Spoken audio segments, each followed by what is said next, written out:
Hare Krishna.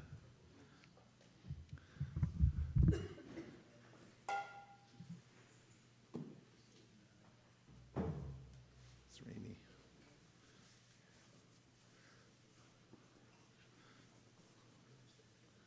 Wow. Thank you. Hare Krishna. Hare Krishna.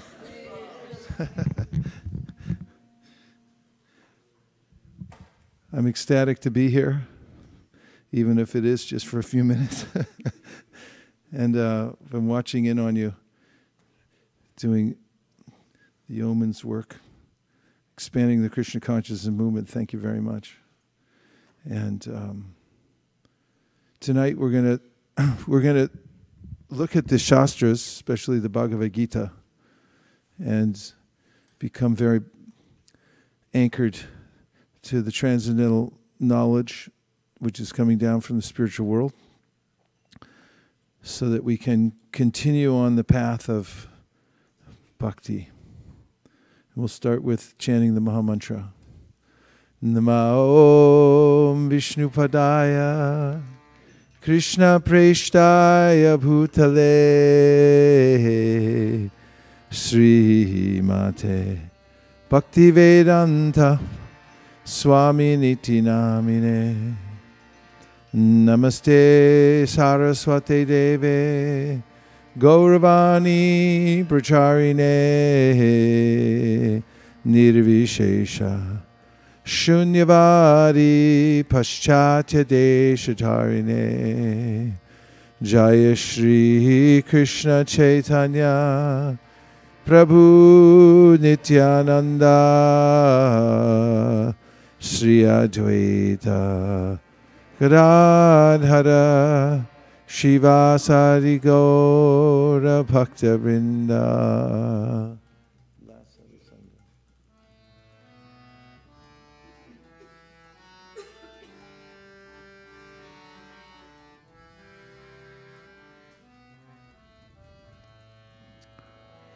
Hare Krishna, Hare Krishna, Krishna Krishna, Hare Hare, Hare Rama, Hare Rama, Rama Rama, Hare Hare.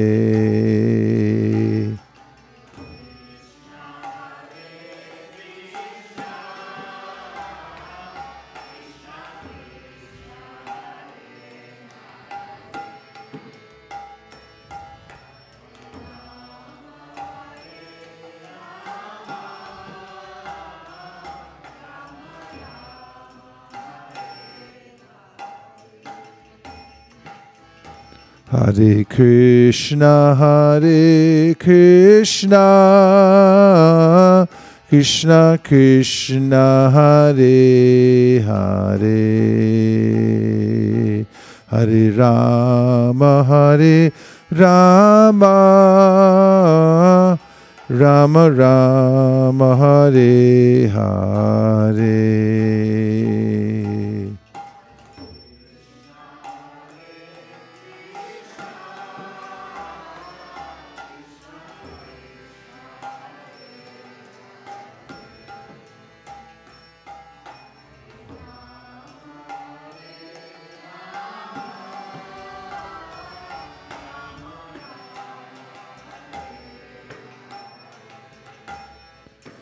Hare Krishna, Hare Krishna,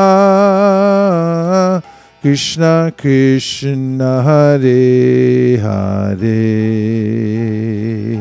Hare Rama, Hare Rama, Rama Rama, Hare Hare.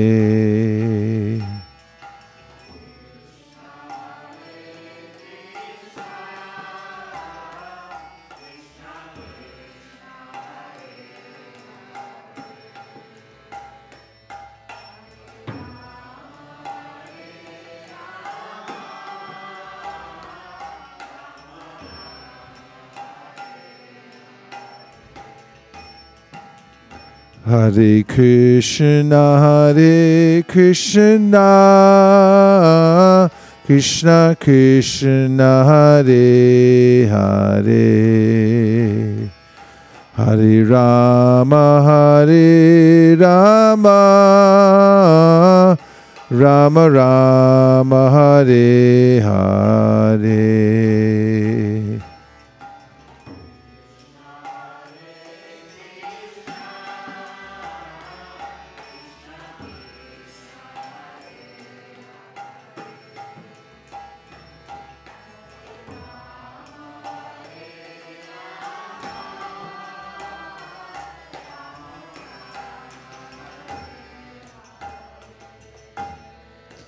Hare Krishna,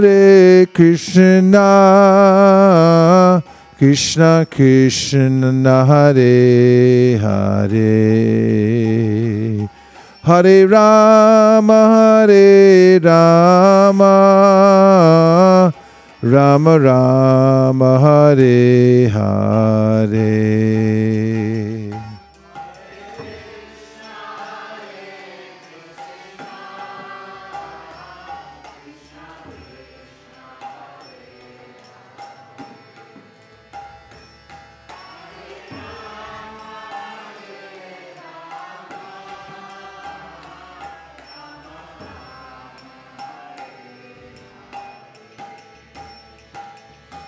Hare Krishna, Krishna Krishna, Hare Hare, Hare Rama, Rama Rama, Hare Hare.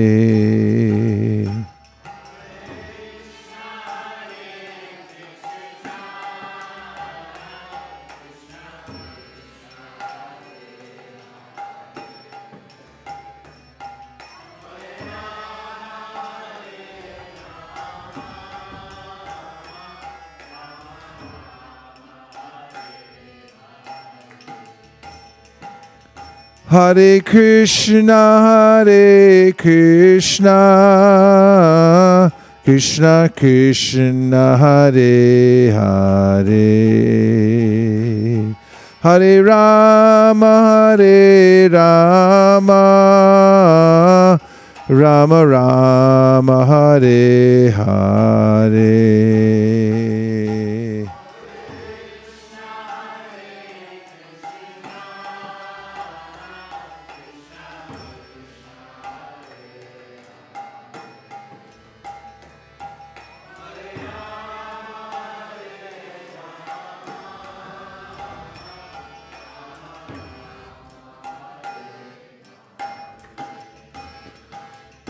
Hare Krishna,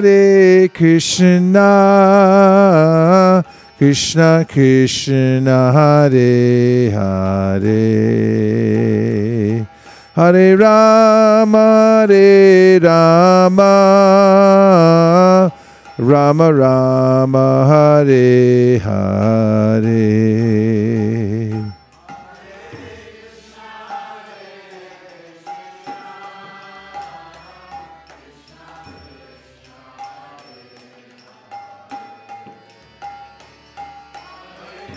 Pretty good.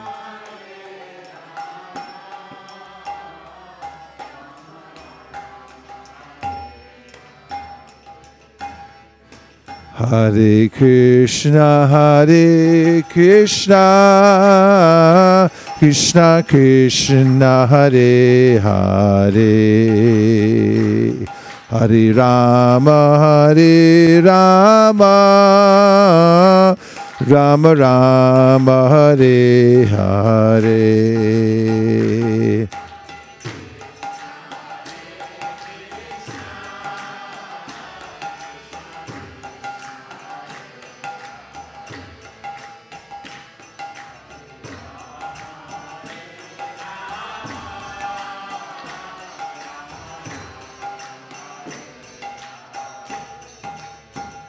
Hare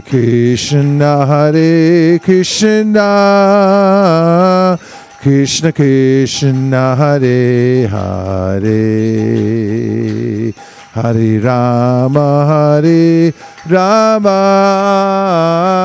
Rama Rama Hare Hare.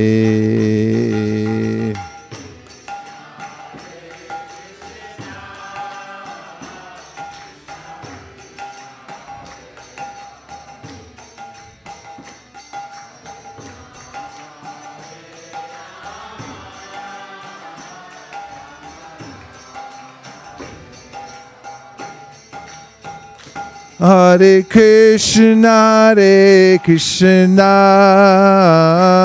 Krishna Krishna, Hare Hare,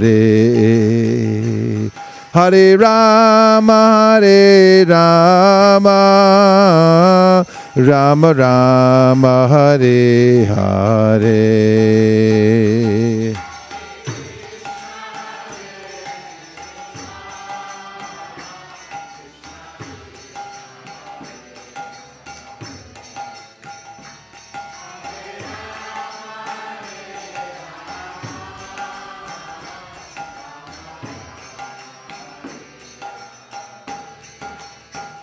Hare Krishna,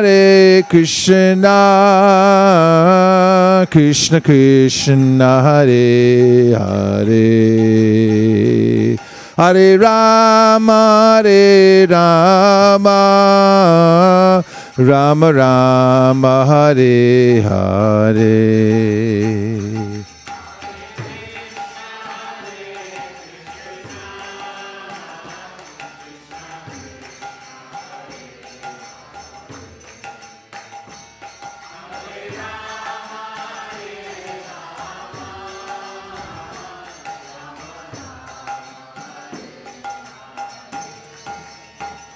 Hare Krishna, Krishna Krishna, Hare Hare, Hare Rama, Rama Rama, Hare Hare.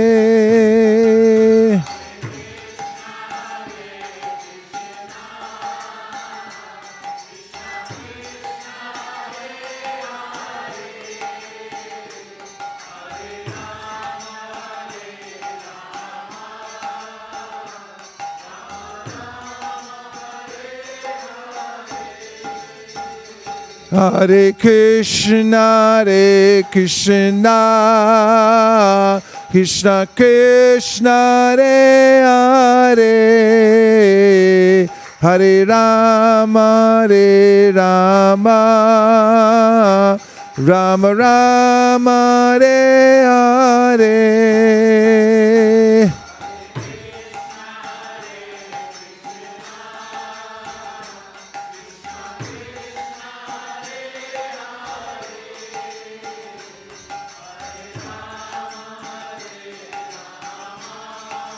Four.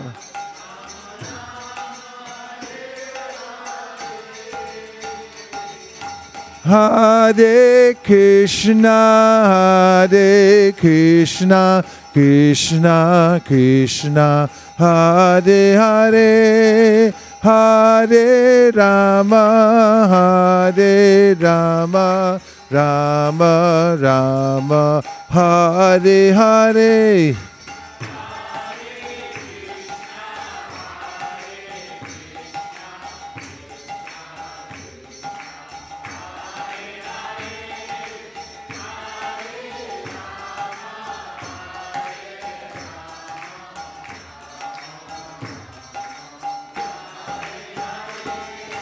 Hare Krishna,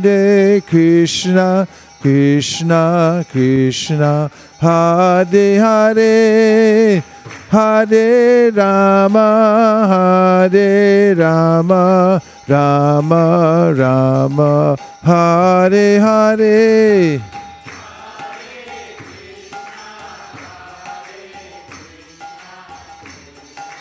One. Back to one.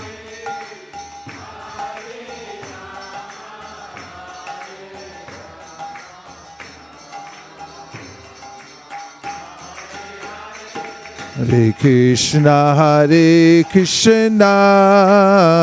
Krishna Krishna, Hare Hare, Hare Rama, Rama Rama, Hare Hare.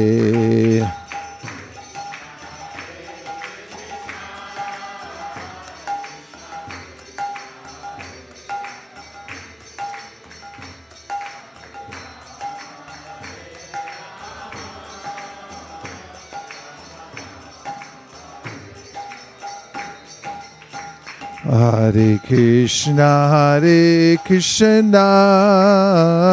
Krishna Krishna, Hare Hare, Hare Rama, Rama Rama, Hare Hare.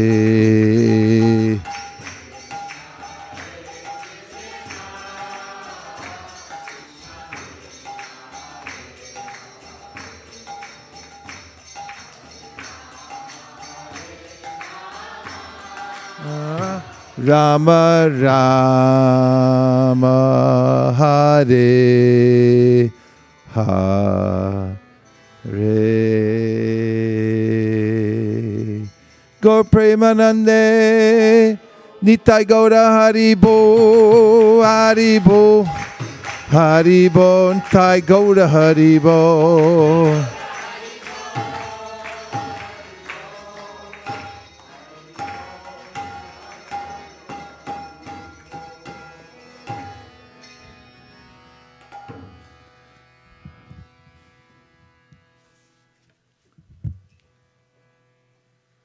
Hare Krishna.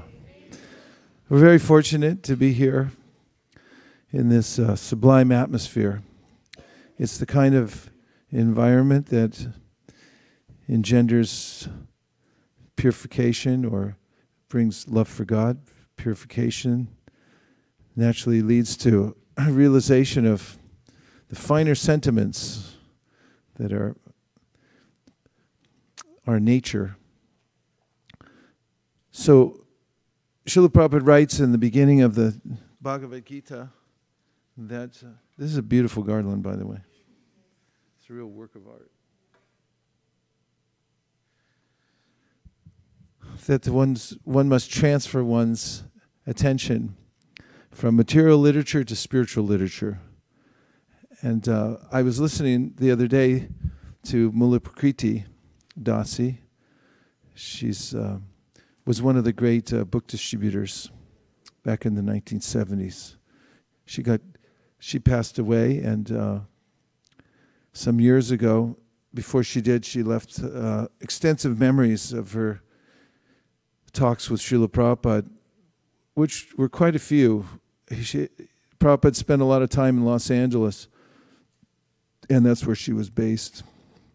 And she was a book distributor, and Prabhupada used to encourage her and the other lady book distributors there. And he would ask her what people were saying and what she was saying to others. Prabhupada took an active interest in that because he was the original book distributor. And she would tell him that, she would say to people that you look spiritual and you look like a spiritual person, and tell them a little bit about the books. And Prabhupada said, oh, I have something you can tell them. And he gave her the verse from the Bhagavatam, Krishne swadhamo pagate dharmaganadi bisaha kalonashchandrishamesha puranarko donodita.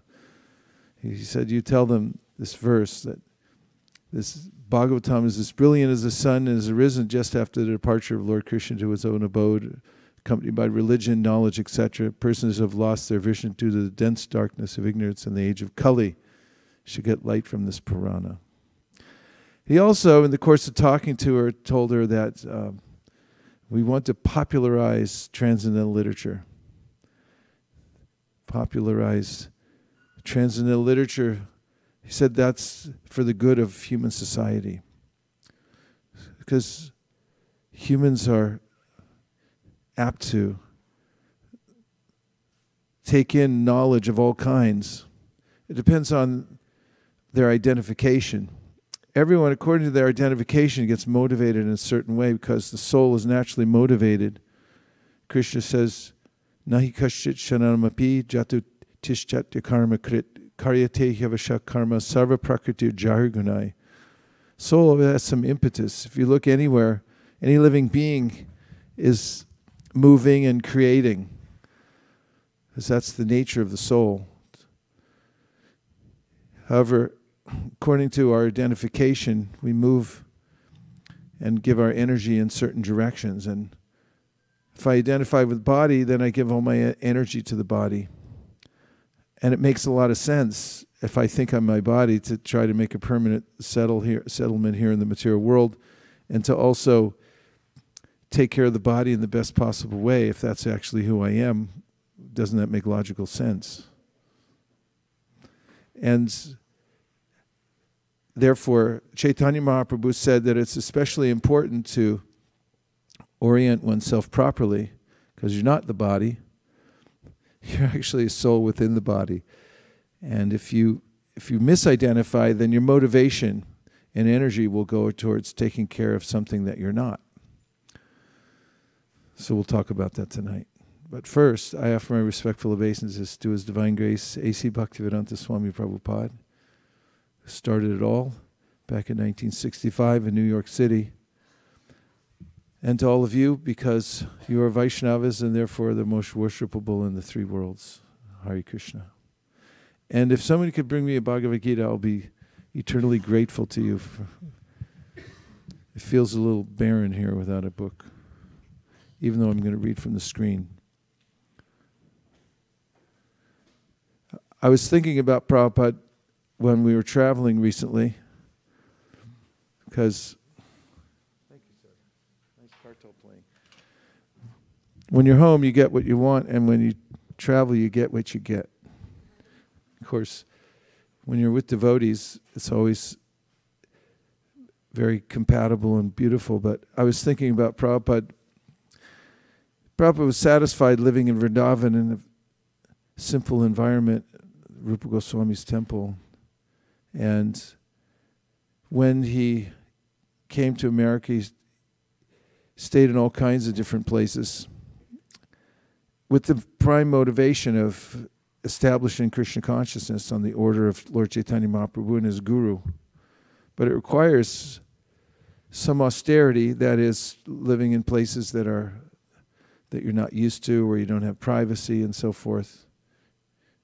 And Prabhupada stayed in people's homes. And when you stay in somebody's home, you have to be aware of the different environment, and also, if they're not acquainted with Krishna consciousness, also becomes an austerity. And of course, Prabhupada moved in New York. He was at first in the home of the Agarwals, and then he stayed in Dr. Mishra's ashram. He had a place in New York City where his typewriter and other personal effects were stolen. That's quite an austerity. I can tell you one thing: devotees are not meant for the East Coast during the winter. I made a joke recently. We were in Colorado, it was freezing, and then we were in Washington, D.C., it was freezing. We were in Delaware, it was freezing. We were in New York, Philly, it was freezing. And whenever I go out, it says perfect devotee weather. Perfect for Calcutta in the summertime. And Prabhupada, he didn't shop at REI or Patagonia before he came to the West in the freezing cold, the coldest winter on record in New York City. He had his pointy shoes, which the devotees still have actually in New York. We just brought him out the other day for that fundraiser. Hansarupa kindly put him on my head. I really needed that. Helped out a lot. Prabhupada he just came and depended on Krishna. He said later to the general mass of devotees, after he'd already established Krishna consciousness to a certain degree, that anyone who would go and preach Krishna consciousness without any concerns for their personal comfort, he said that he would personally bless them. And some of the devotees just did that and went to all kinds of places. I know when Malati and Shyamasundar first went to the UK, they didn't have any money. They stayed in someone's garage, and of course they had a little baby, Saraswati, and she told me at first they lived in a big refrigerator box. You know those big boxes the refrigerator comes in? So that they made it into a little house in the garage, and that's what they stayed in. They're perfectly happy because they were on a mission. Narayana Paraksarve Nakutaschara Bibyati Swarga Pavarga Narakeshu Api Tulyarta Darshana. Tulyarta. It's equal to the person who's on a mission for Krishna, whether he or she stays in a refrigerator box or at a fancy place. Actually, sometimes fancy places are more austere because the vibration is objectionable. But when one's engaged in preaching Krishna consciousness, one's in direct contact with Krishna and feels his presence everywhere. So the austerity, Bhaktivinoda Thakur said, that I take in the mission of Lord Chaitanya Mahaprabhu and of my Guru, the problems that I encounter, these become my source of happiness in life. Because one way or another, we're going to have problems, and there are going to be austerities. But if we're engaged in the mission, and we take austerities, then it becomes a sacred duty, and it makes the heart happy. So, sacrifice for the sake of the Supreme is what Krishna says in the Bhagavad Gita, is what puts one into the flow of abundance. Jagnartat kamano nyatra loko yam karma bandhana tarartam karma konteya mukta sangha samachara. Yeah, he recommends that. Sahajagna praja shrishva purovacha prajapati anina prashavishadvam. Last line. Shrishtakama duk. It's the way to, he says, to live for human beings. This is the formula to live in abundance and happiness, is to perform sacrifice. And so the best of sacrifice is to preach Krishna consciousness. Krishna says at the end of the Bhagavad Gita that there's no person that pleases me more. Sacrifice means to please Krishna, to do something to please Krishna rather than myself. I try to please myself, it just doesn't work out properly. In fact, there's an old saying, if you want to make God laugh, then tell him your plans. But if I find out what his plan is and I align myself with it, then it's an empowering kind of situation. Do you agree? I thought so. You all look so transcendental. You're following this system. So let's look at the Bhagavad Gita at the 4th chapter, 22nd verse. Yadrishya labasantushto dvanvatito vimatsara samaksiddhavasidhau cha kritvapina nibhadyate.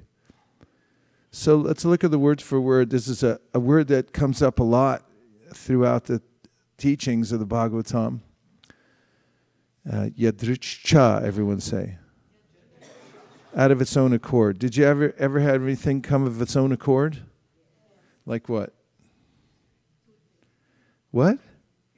What's that? Toothache. Toothaches come of their own accord. When you're least expecting them, you're just getting ready to go. Once we were traveling on a 4th of July weekend, I believe it was, in St. Louis to Colorado, and we had to stop and pick up somebody in Kansas City, Kansas. There's a Kansas City, Kansas, and a Kansas City, Missouri. I believe we were in Kansas City, Kansas. They don't take to Doty people very kindly there. But our car, we had a caravan and our car stalled outside of Kansas City. And our leader told the other cars, go ahead, we'll fix it. And we didn't fix it, so we had to walk back to the person's house who had already gone ahead of us and break in and stay there for the night.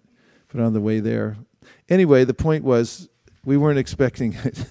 The car just broke down. It came of its own accord, and things went sideways.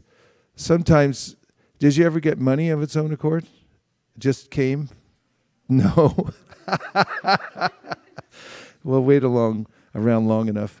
I mean, didn't you ever find $5 in your jacket or something like that? Or, or on the road. That happened to me one night. I was getting ready for some project, and I had to go make copies. I think it was before home copy machines. And it was late at night. Nirkula said, "Why are you going out so late?" And I said, "I got to go to the 24-hour copy place and get these copies made." And I went out there. She said, "It's too late." So I drove out there, and I looked on the road. I couldn't believe it. I pulled over, and there was cash all over the road. No wallet, just cash. I pulled over. I picked it up and said, "You were wrong. It was a good time to go out." Yadrisha just came of its own accord. Huge stacks of cash. Things do come of their own accord. It seems mysterious, but there is a method behind it. In the Bhagavatam, Narada Muni says, "Tasyaiva hetu prayateta kovido nalabhyate yad brahmatam upariyada." He said things do come of their own accord in due course of time because there's a momentum from my previous activities. I may not remember them, but they're there, and they're coming. And he said, just as bad things come of their own accord without asking for them, good will also come according to what's already in the pipeline. It's already lined up in the silo.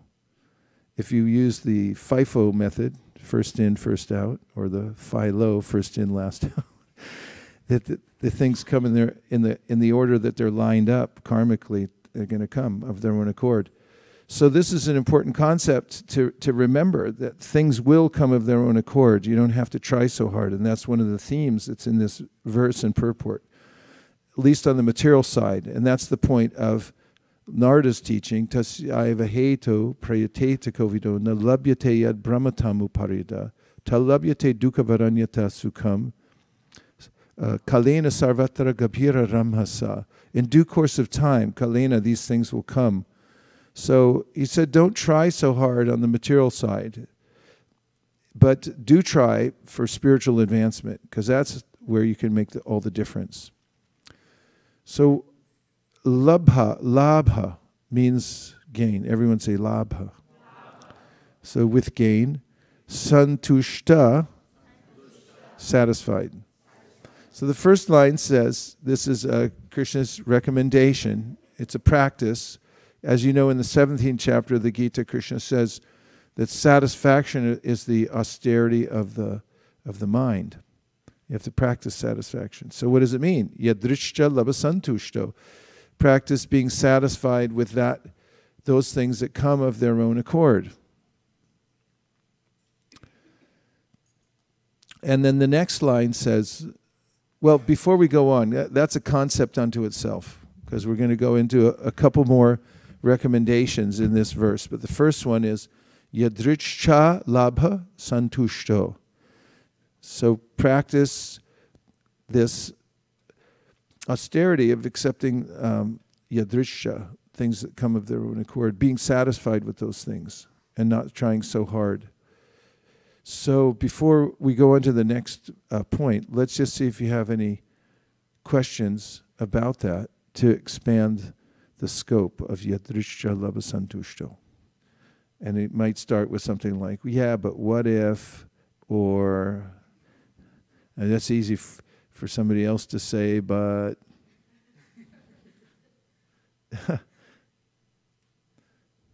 if you have an observation, you may offer it. Yes.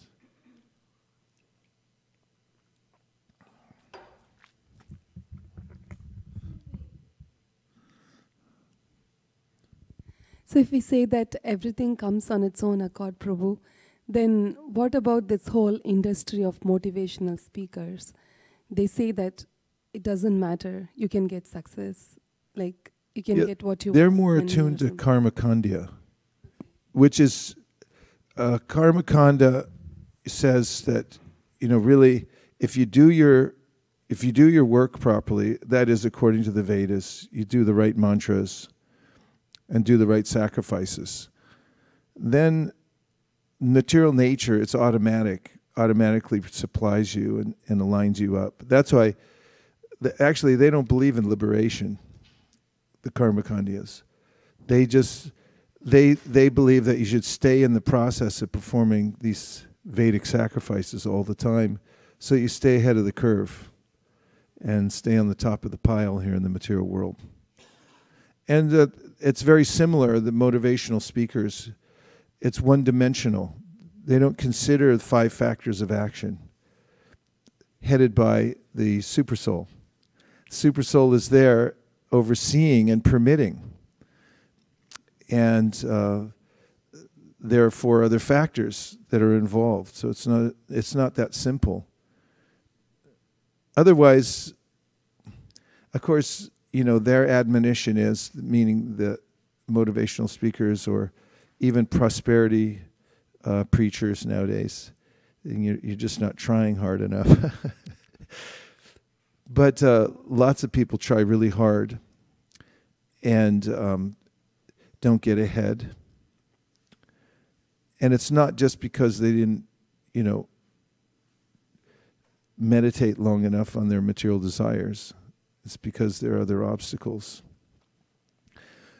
For instance, that you may not be qualified by material nature to receive certain things at a particular time.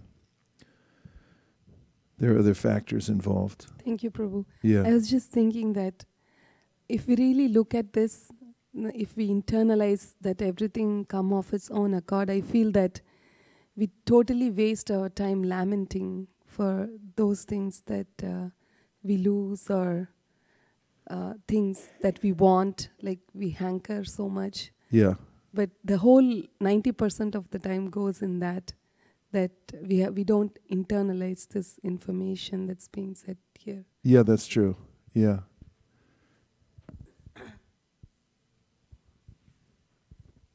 Hare Krishna, Guru Maharaj. Can we at the same time accept... Can you turn up the red mic, please? Hare Krishna. Hare Krishna. Yeah. Can we accept whatever is coming and at the same time consider it as a sign from Krishna to align my way? So if I should go here, or if something doesn't go right, should I just find another way at the same time? I accept, but... Well, there's 2 parts there. Can you accept what comes? And the rule given in the Bhagavatam is kamasya nendriya pritir labo jiveti yavata jivasya tattva jignasya narto yashcheha karma bhi. And in the Sri Upanishad is ishavasyam idam sarvam yat kincha jagatyam jagat tena tyaktena bunjita magradha kasisvadanam. So the first verse from the Bhagavatam says that life's desires shouldn't be aimed at sense gratification, but you should use whatever facility you have to live a healthy, balanced life, but only so that you can inquire and endeavor spiritually. So this is in harmony with the Sri Upanishad, tena tyaktena bunjita. That is, those things that are set aside by the Lord as one's quota, that you can use those things, bunjita, for your maintenance in order to, anyway, that's what that verse says. So you have to be level-headed and understand, that how to use things in the service of Krishna and not become, as Prabhupada writes elsewhere in the Sri Upanishad, don't become overheated. He speaks about how the civilization becomes overheated, and it's like the temperature in the body. If it gets overheated, there's a fever, and it's a disease condition. So the fever is in the material world for sense gratification. No matter what I get, you got to have more. I mean, come to the point, I don't know how you're going to make the iPhone any better. It keeps saying, well, the camera gets better, but like how much better? I mean, what do you need? I mean, so... there's a saturation point when you start getting to into material nature, and you don't need more and more and more, but you can get inflamed, and that becomes the main objective. So that was the first part of your question. The second part was what? Can we see also at the same time what happens, the sign from Krishna that he's trying to align my way, my actions, turn me to another way? Well, you could take Sudama Brahmana. You know, when he went to see Krishna, he was very poor. And he didn't even want to go see Krishna, but his wife said, you know, go see Krishna. He's your old friend. And besides that, he's the husband of the goddess of fortune. So, you know, something might happen. And Sudama was satisfied. He thought, you know, I'm happy living the way I am. I have what I need. Prabhupada talks about brahmanas and in the culture he grew up in. They didn't work for anybody, and they would accept whatever charity people gave them. And if they didn't get much, they didn't need much. And he tells about one teacher, Brahman, and he knew that he most of the time he just have some water with tamarind leaves in it, and you know, some broth like that, something simple, a couple curry leaves, a little pile of rice. But he was satisfied, and so was Sudama. And when he went to see Krishna, he had a heartfelt exchange with Krishna. Krishna was so happy to see him, his old friend from school. They had memories. They had gone out to serve their guru by collecting wood in the forest, and they got caught in a severe storm and had to take shelter out in the woods. And Sandipani Muni, their guru, came looking for them. And he was so grateful that they had made that sacrifice for him. Krishna and he were reminiscing. And he had brought a little gift, had Sudama, that his wife had collected from the neighbors. It was a little chipped rice. And he was embarrassed to even give it to Krishna. Krishna reminded him, you have some little gift, right? And then he actually snatched it from him, and he started taking he took a portion, 2 portions. He was about to take a third. And Rukmini, the goddess of fortune, was there, and she said, no, don't take third. I'll be so obligated if you take even one more. I won't be able to repay him. As is Krishna's kindness, because even the smallest offering out of love, Krishna takes as the most important. So when Sudama was going back, he was to his what was a ramshackle home and a poor neighborhood. He was just relishing thinking of his friend. And he thought to himself, oh, Krishna's so kind, you know, he didn't give me anything. Because he said, you know, I would have become puffed up. And that he took that as a sign. But when he got back, he saw that not only his house, but his wife and the whole place had been transformed into an atmosphere that was more opulent than Indra's abode, the kingdom of heaven. And then he used it in Krishna's service. He didn't become attached to it. And Vishwanath Chakravarti Thakur writes in that section that Sudama was attached to being poor, so Krishna gave him wealth. Other people, it's the opposite. So, Yasyaham anagrindami harishe taddaram shanai. The Mahabharata, it says that when Krishna wants to send you a message that he really appreciates you, then he takes away everything so that you become fully dependent on him. Of course, for somebody like Sudama who can handle it, he gives him wealth. And you should always be looking at it as a sign from Krishna, whether he takes it away or gives you more. Because devotees, they're always thinking how to use everything in Krishna's service. Thank you. Oh, Shraddha, sorry. One, and then we'll go back.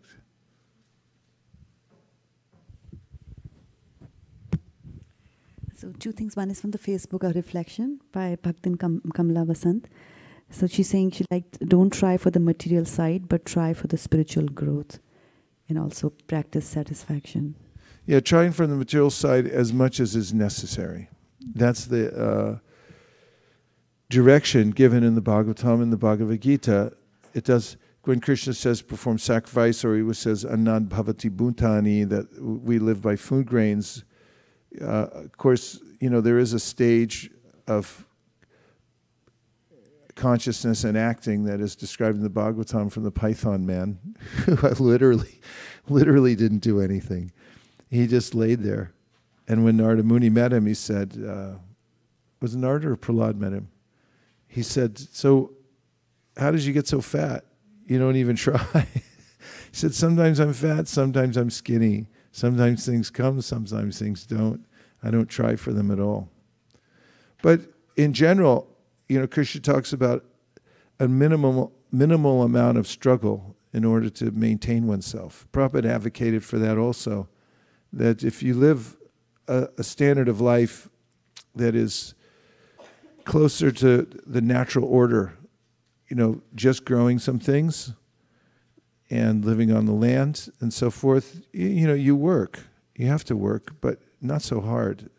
He Prabhupada would contrast that with this kind of factory life, where people in India, of course, they moved away from a lot of the farms, and then they started getting into factories and moving into the cities and getting an artificial kind of lifestyle. And that can be really tough. I mean, you pay thousands of dollars for a wardrobe so you can go to work, and then you got to buy a car so you can go to work, and then you got to work so you can pay for it all. And then it gets really stressful, and it's these kind of artificial type of things may become difficult. But he doesn't say don't work, but just don't work unnecessarily. Try to live a more balanced life so you can save time for spiritual practice. And the other part? Maharaj, that was a question I wanted to ask you. Yes. Is that we always talk about the material world, and we say that we won't get satisfied.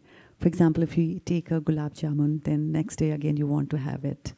The satisfaction is not there because we are originally spiritual beings, so material things will not satisfy us. But when we start doing devotional service, then also that hankering is there too.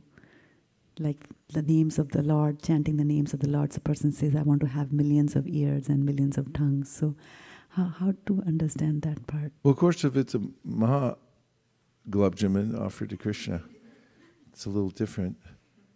It's just that material ambition and material desire is not the same as, spiritual ambition and desire isn't the same as material ambition and desire. Difference is one is enervating, it takes away our energy, and it also, there's a satiation point. But those who hanker for service are always, they're feeling happiness, and at the same time there's no satiation point. They can do more and more service. They can go on chanting. Prabhupada used to point out that, when you have a taste for chanting, it never becomes hackneyed. You can continue to chant without cessation. And if you develop a taste for that, that's something where, although the desire is there, the taste is there, the hunger is there for it. There's something that Vishwanath Chakravarti Thakur points out, or maybe it's Jiva Goswami in the verse Bhakti Parishanubhava Virakti Ranyata Traisatrika Eka Kala. This is a verse that points out that it's an analogy. It says spiritual life is like a hungry person who's feeding him or herself and feels nourishment, satisfaction, and hunger goes away. So this is compared to bhakti. When you're surrendering to Krishna, then naturally you start to develop a feeling of devotion for the Lord. And you also begin to see Him for yourself, and you also, you become detached from all things that are material. So in the analogy of being satisfied, like when you're eating, you get satisfied, you don't want to eat anymore. So he said there's a flaw in this analogy, because the more you eat or you take devotional service, although the hunger increases, it's not satiated. You can go on taking more, which is kind of nice. I mean, the Romans used to try to do that, I heard. When they were eating, they'd go to the vomitorium and throw it up and try to start over again. Sorry. I figured Prasadam's a long way away, so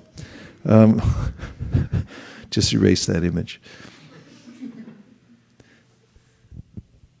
So the spiritual hankering is satisfying, but whereas material hankering is different. It's like iron and gold. This is what that Kaviraj Goswami says, that material desire, although it's a desire, and spiritual desire is a desire, it's like, okay, they're both metals, but one is iron and the other one's gold. So that's the difference. Yes, 1, 2.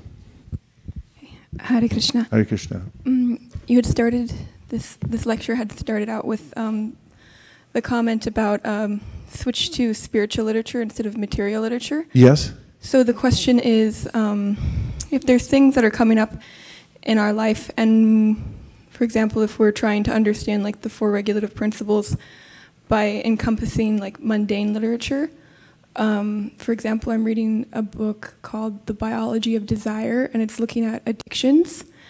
And if we're doing that, if we're reading something for the purpose of incorporating it into purifying, does it work that way, or is it just... Yeah, that'll work. Okay. Yeah. If you're reading it for the purpose of edifying yourself and getting a clear idea about how it all works, then that could be helpful. I must say, though, if you read the Bhagavatam a lot, you start to see that Bhagavatam has a lot more things, even on the commonsensical level, than one could imagine. But yeah, there are various,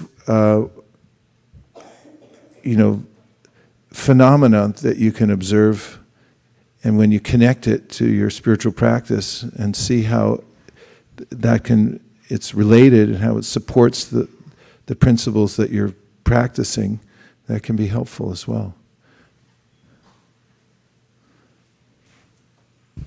Dandavat, welcome back.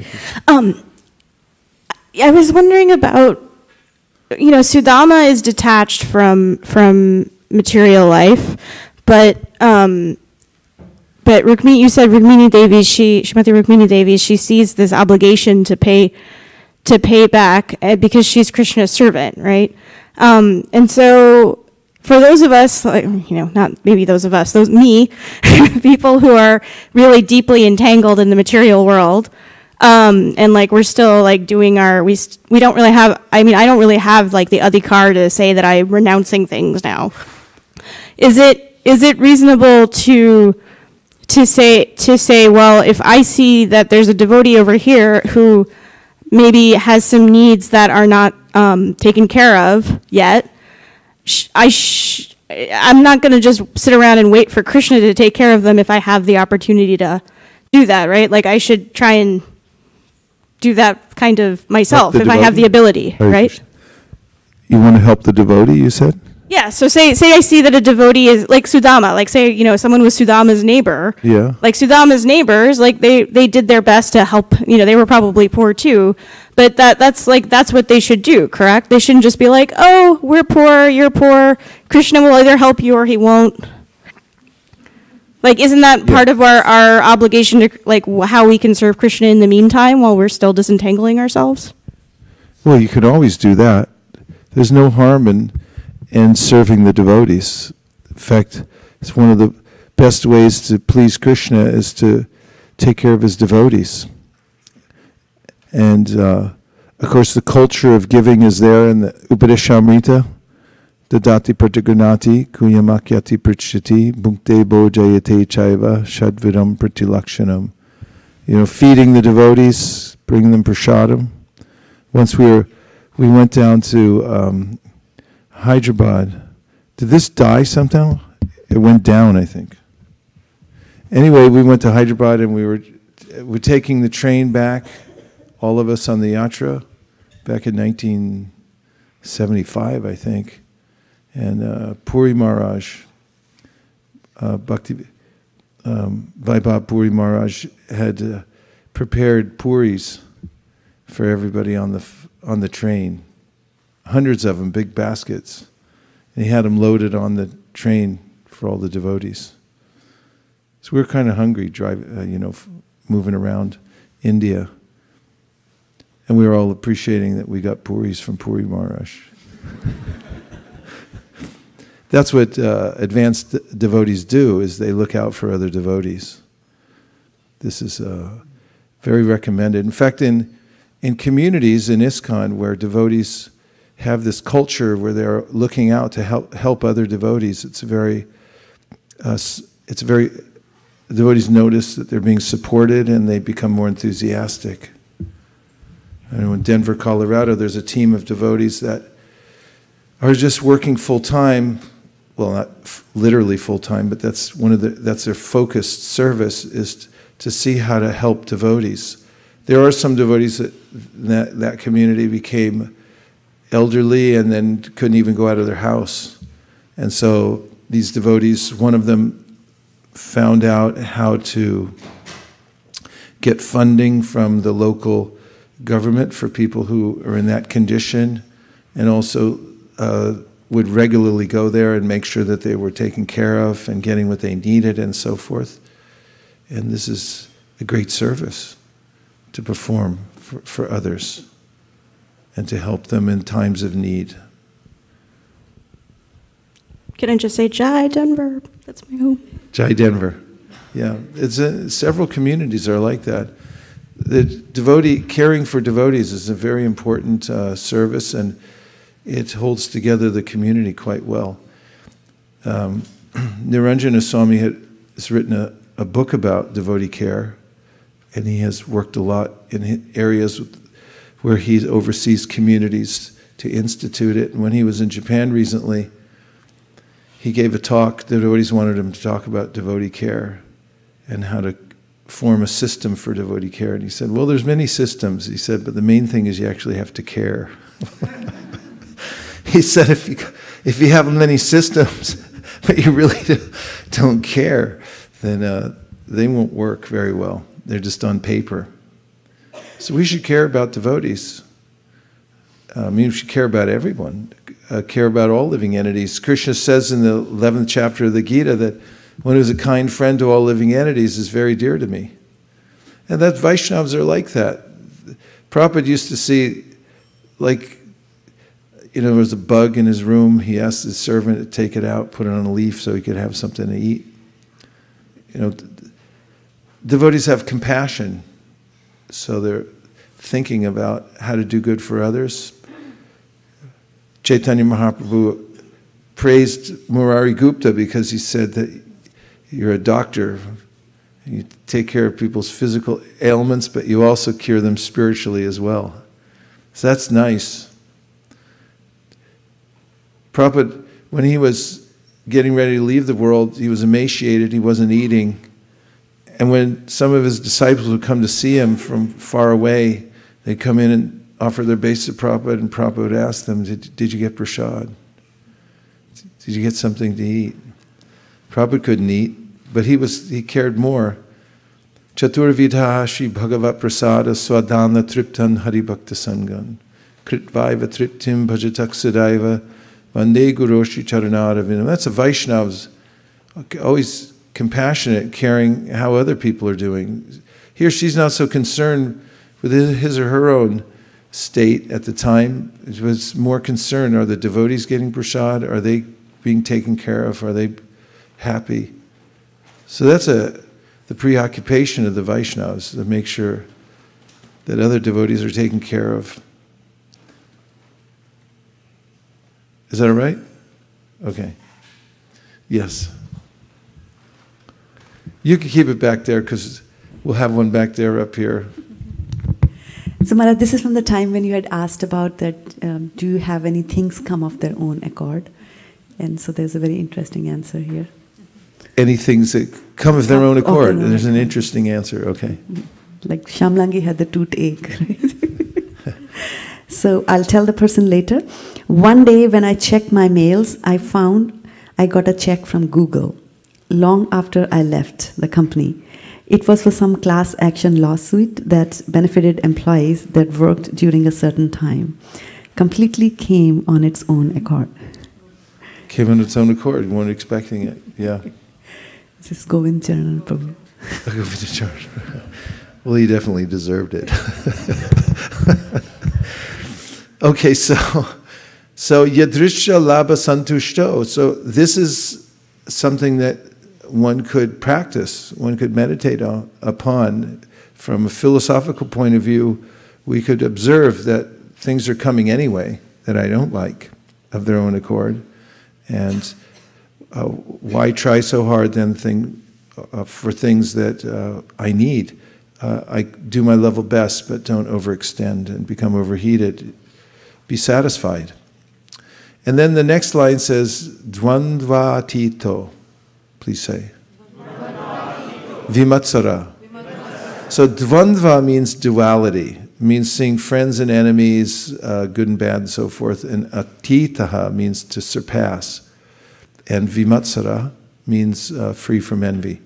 So the next direction that Krishna gives, he says that one should dvandvatito, one should rise above duality. There's so many dualities in this world. 1 minute I'm hot, next minute I'm cold. And he said, just rise above those. They're just changes. Where else in the Gita does he say this? Matra sparshas tu kaunteya, shitoshna sukadukada, agama paino nityas, tamstatikshashva. He had learned to tolerate these dualities. They're going to come and go. So that's a practice. And you'll have plenty of opportunity. There'll be dualities. There's no way to get everything perfectly situated here in the world without it slipping off, going the other way. You can try, but the material nature is not so accommodating. So the admonition is then try to rise above it. So you can practice that. And the next, vimatsara, means be without envy. So envy means the inability to tolerate the excellence in another. When we see somebody else is excellent, then we become envious that the person is better than me. And then next thing is samak, please say. Samak. Steady. Siddhau, in success. Asiddhau, failure. So samak siddhava siddhau cha, which means that just be the same whether you have success or you have failure in your life. Possible? Oh, no? Okay, tell her, give her the mic why no, and then Ananta looks passionate about this one, so we'll give it to him next. Because when I get success, I become very elated because of the glorification and the attraction that I get, the attention that we get because of our success. But when failure comes, we get demotivated because of we miss all those, whatever we put our attachment to, we miss that. So it becomes difficult because of our attachment. That's how I feel. So if I understand you correctly, you're saying when you have success, then some people appreciate you and you get praise, and that makes you elated. And then on the opposite side, if you fail, then you feel like your position has been degraded and so forth, and you feel low self-esteem or something like that. She's representing a normal conditioned soul for the sake of our argument. So one thing we can notice, at least I've noticed this, is that things are never as good as they seem or as bad as they seem. I heard this mantra a long time ago and kind of kept it around with me, and I found it to be very true. Oftentimes, whatever looks like success, there's always some strings attached in the material world. Look at King Nriga. Nriga was, as far as material success goes, he had it down to a science. Karmakanda, as I said earlier, they figure out how to work the system. And there's a system in the material world, and if you give in charity, if you do sacrifice and so forth, then you get pious credits. So he had a habit of giving away so much charity that it's inestimable. He gave away billions and billions of cows with golden plated horns and jewels on them, and the quality of the cows was unsurpassed, and he'd given them to the most qualified Brahmins. Then he made a mistake, and he ended up as a lizard. And the point of that story was that even in material endeavors, in material success, there's always some downside. Things are never as good as they seem, or as bad as they seem.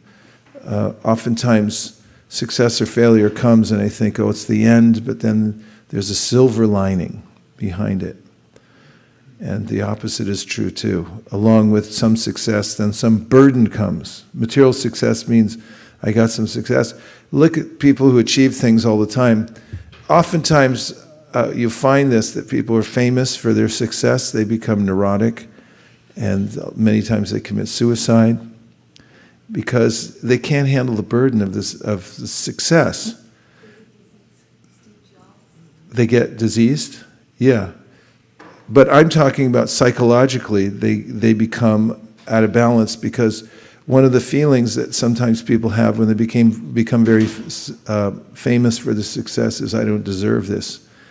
Which may be true, because the adulation they get from other people may be inordinate. Like big musicians and stuff, they know that, you know, they can't control their senses or anything like that, so all they can do is play the guitar and sing and maybe dance a little bit. You know, but that's not that big a deal. I mean, it's just kind of a natural born talent. For the kind of money and praise that they get, it becomes a crushing kind of experience for them. So devotees don't have to deal with that. They don't take the burden on their head, because they say, when anything good happens, it came because of Krishna's mercy, and any success I have, wasn't me, it was Krishna. Don't devotees say that all the time? I didn't do anything. And when something bad happens, then, you know, when they don't get the success, then they say, well, you know, actually, that's because I'm not very qualified. I did the best I could, but they don't take it personally. They don't become crushed by it, because they do their duty. Like when Prabhupada was managing the movement, there were all kinds of ups and downs. In Hawaii, the devotees had purchased a house they were using as a temple, and then the person who was temple president got the bright idea of leaving Krishna consciousness, selling the house and taking all the money. So you can read the letters, and Prabhupada's back and forth trying to figure out what happened, and then that's when he made property trustees. But he said, one of his mantras, Prabhupada used to say, what's done is done, now let's move on. So many times, you'll see that in his letters, what's done is done. He didn't become overly concerned. You know, he did his due diligence to right the problem and try to sort it out, but samak siddhava siddhau chau, whether he bought a big building, you know, by developing a certain area and he had a success, or whether it was he lost a building somewhere, or whatever it was, he took it in stride and wasn't dependent on whether he was successful or not. Was there another one? Oh yes, Ananta.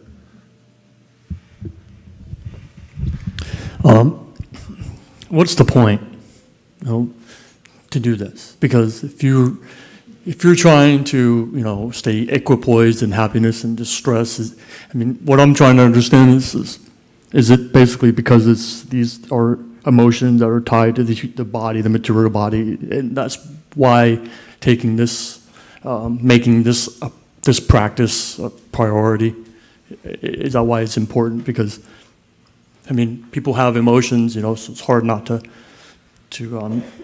you know, be happy if you're successful, or to become distraught if you fail and stuff.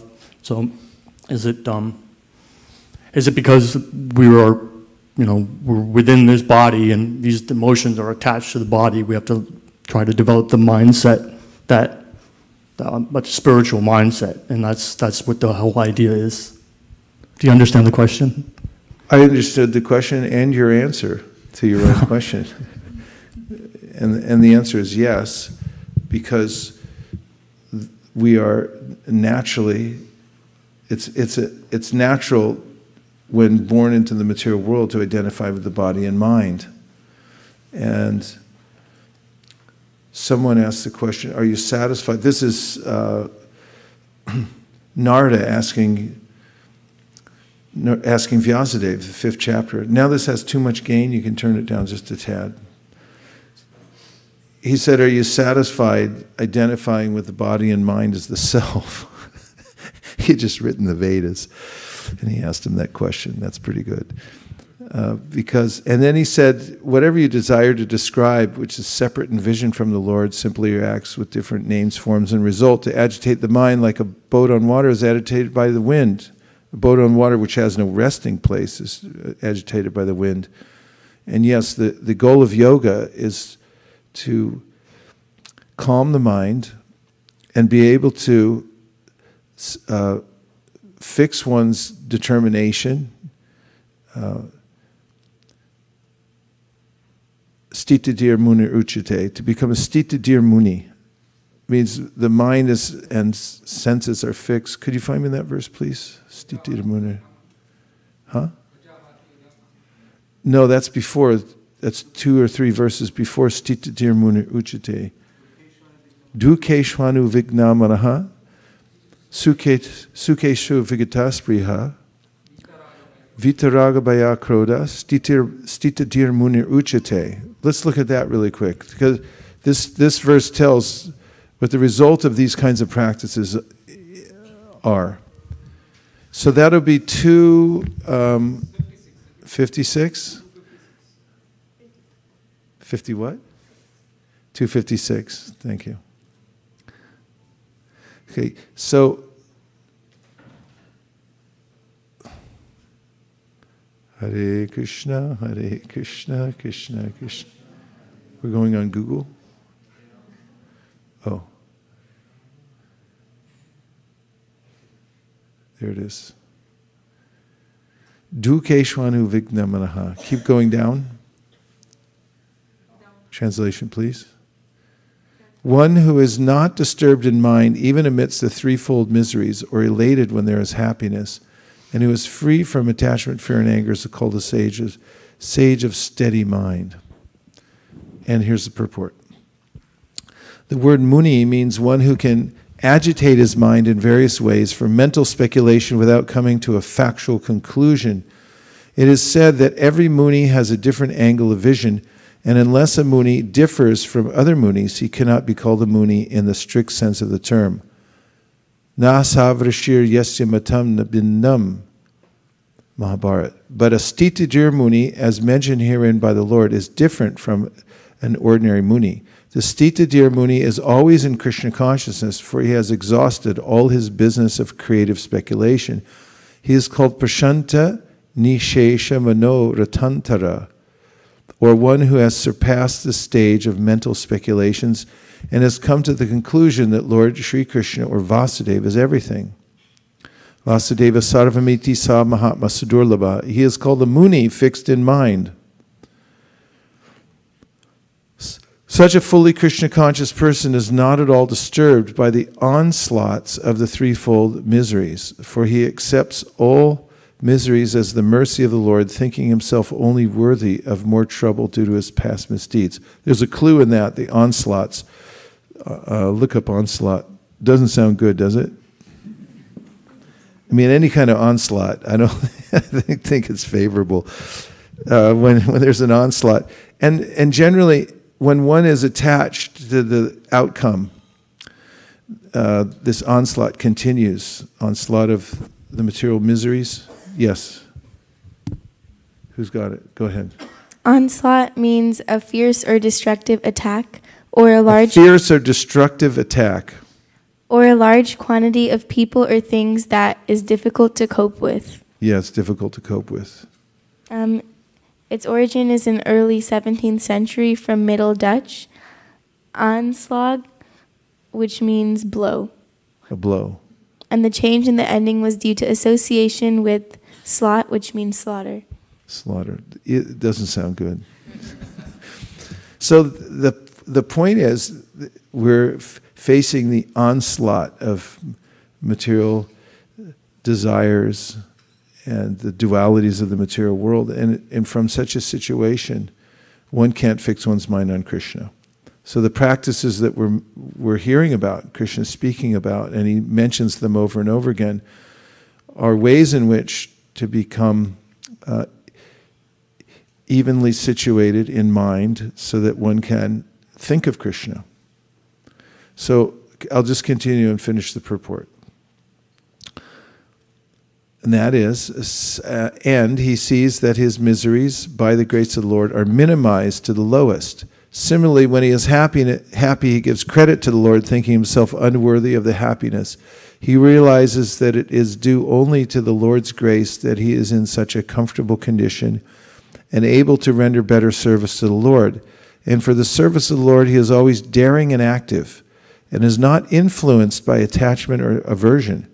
Attachment means accepting things for one's own sense gratification, and detachment is the absence of such sensual attachment. But one fixed in Krishna consciousness has neither attachment nor detachment because his life is dedicated in the service of the Lord. Consequently, he is not at all angry even when his attempts are unsuccessful. Success or no success, a Krishna conscious person is always steady in his determination. So this gives some indication about the goal of these practices as you're inquiring, is to become steadily situated. This is vitally important, as Krishna points out in the 8th chapter of the Gita. He says, this is a precarious situation you're in. And when he says, yang vapi smaran bhavam tajayante kalevaram tam evaita konteya sadatad bhava bhavita. There's a consequence to the state of your mind, especially when you leave the body. Because according to what you've cultivated and the state that you've developed, when you leave this gross physical body, that's going to determine where you go in your next life. Now, some people are unaware of that. Just as much as there are people, they don't believe in preparing themselves for the latter part of their life. You know, that's why there are parents there that say, you know, you have to get an education or take care of yourself in a certain way. If you don't do those types of things, then generally you won't have many opportunities. And those who don't cultivate their minds properly become more and more restricted by material nature, or flung to places that that are not so desirable. So the yogi becomes self-determining in fixing his or her mind on the ultimate goal of life, so he's not at the whims or being forced by material nature to go here and there. So that's a problem. But it's not that devotees don't experience happiness or sadness.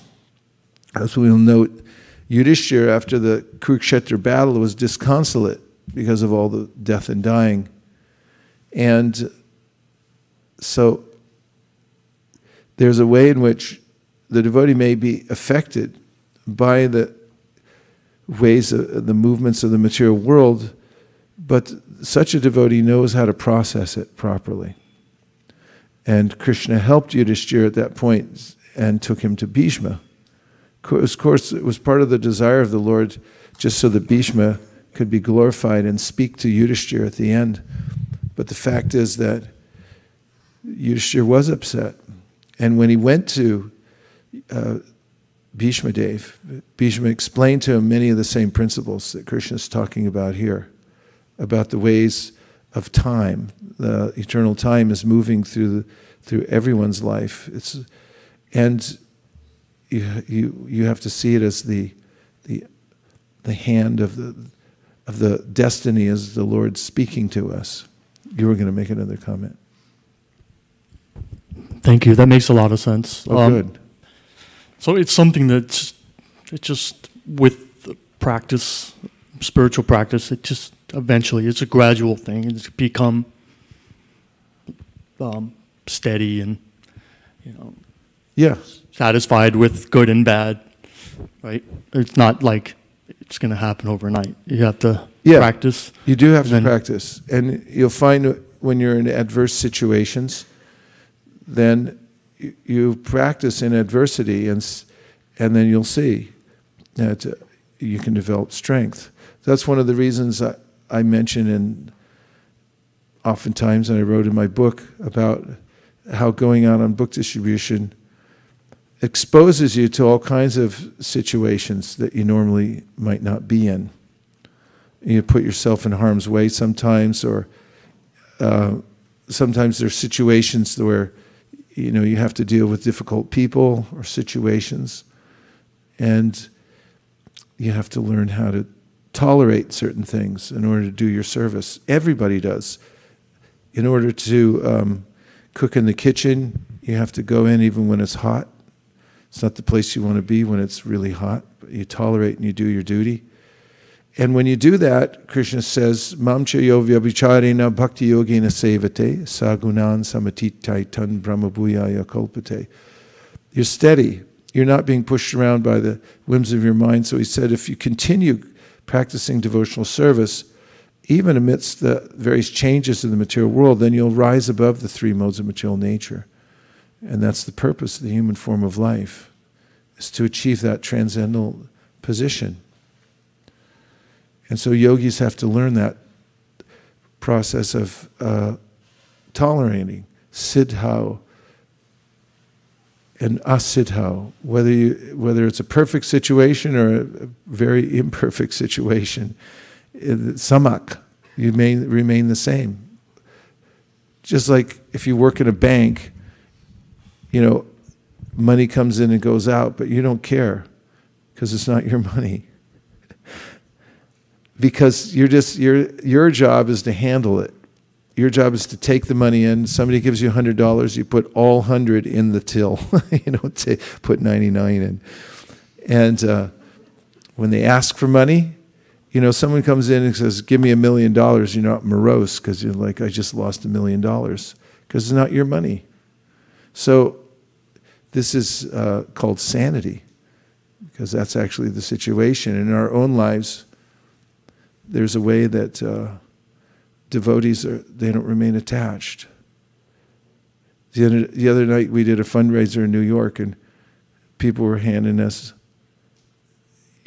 money, but we didn't get attached to it. Even this guy came up and he had envelopes and he had our names. Radhanath was sitting there, and he had one for him, one for me, one for Kanamakanana Swami. Ostensibly he was saying, no, this one's for you. I looked at Radhanath Maharaj, and he just handed it, he put it in the thing. Because he wasn't attached to it. He just, he didn't hesitate for a second. He was like, and I've seen him do that before.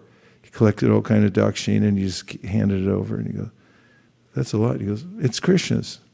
So the devotees are not encumbered by attachments in the material world, because they see that everything belongs to Krishna, and they're a bank teller. They're just handling the money and doing their duty in that way. Otherwise, Krishna says you become entangled, and then you get the reaction. So this is one of the sciences that Krishna explains in the Bhagavad Gita. If you're attached to it, then you have to suffer the reaction.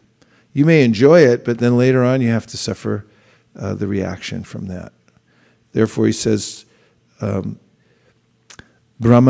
karmani sangam tyakva karotya. It said sangam tyakva, you give up the association with these things, thinking that they're yours. And therefore he says, then you don't become besmirched by the sinful reaction.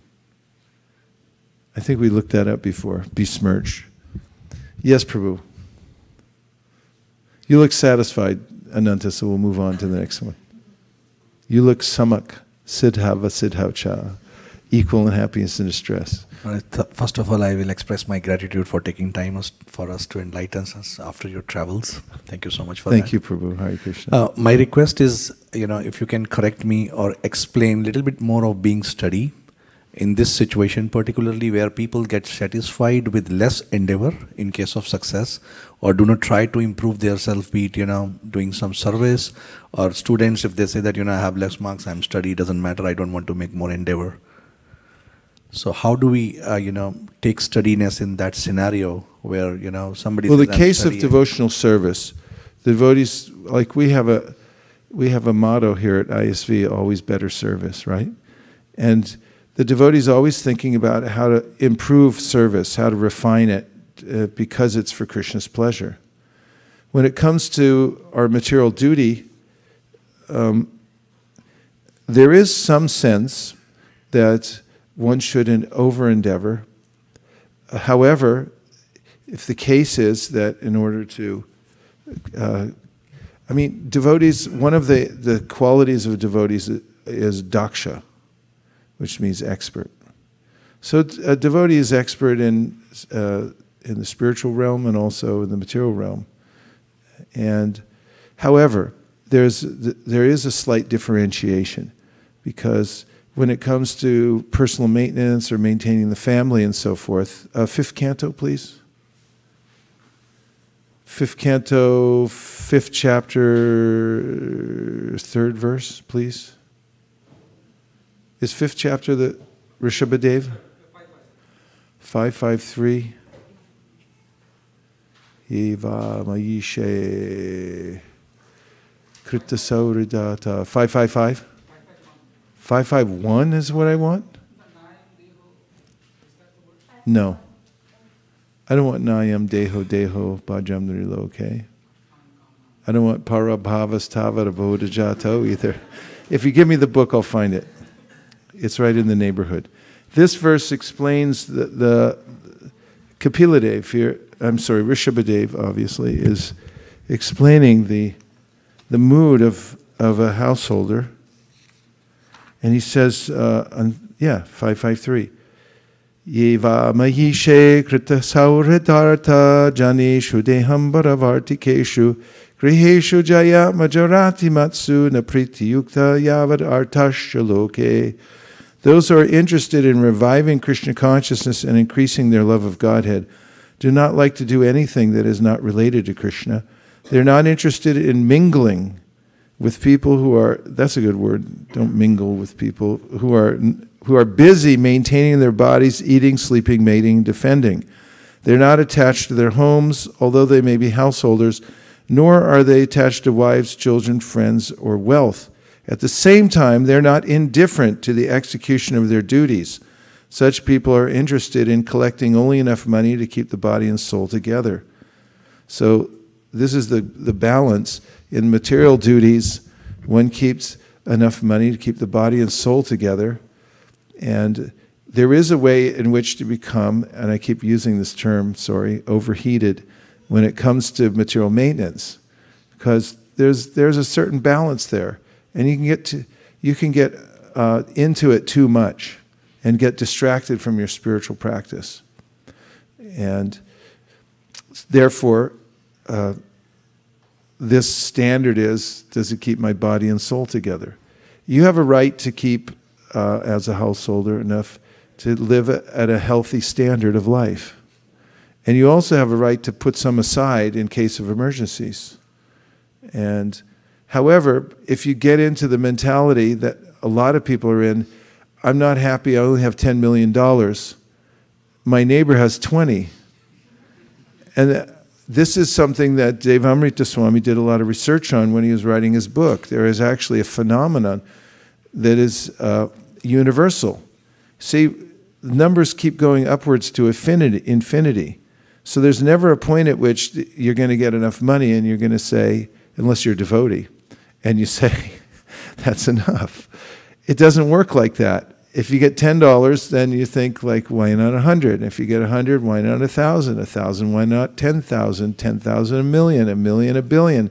And it doesn't matter. Billionaires, they're not satisfied either, because you can still be thinking upwards and upwards and upwards.